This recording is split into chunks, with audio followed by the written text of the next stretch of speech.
Good afternoon, everyone. My name is Gian Jancy Rodriguez from Hufflepuff Group. So today I will teach you how to use arithmetic operators.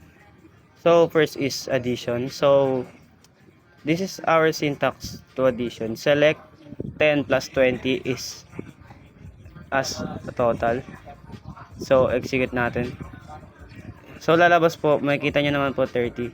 Bali po yung addition operator po, ginagamit po siya para mag-add po ng given numbers. Kung ano po gusto niyo makita na results. So, next naman po na ating operators is subtraction po.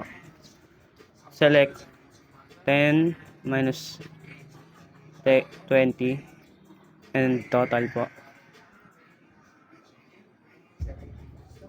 Excuse me. So as you can see po, 10 po yung lalabas din. Kasi po, 10 minus 20 is equal to 10. Bale, kung gusto niyo naman po mag-minus po gamit po yung syntax naman po. Ayan po yung operator, ayan po yung syntax ng subtraction operator. Tapos next naman po is multiplication. So multiplication addition operator pala.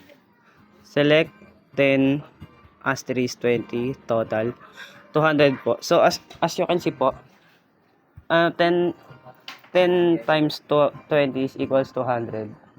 Bale, yung ano naman po, multiplication operator, ginagamit po siya para po ipag-times po yung mga gusto niyo pong i-times sa pamamagitan po ng SQL po, ng syntax. So next po natin is division operator.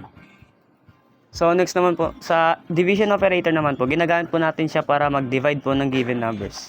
Kung ano pong gusto niyo makita na results. So bali po ang syntax po sa division operator is select 10 slash 20 as total. So as you can see naman po, makikita niyo naman po yung results na equals to 10 yata o 2. Di ko sure, di ko makita.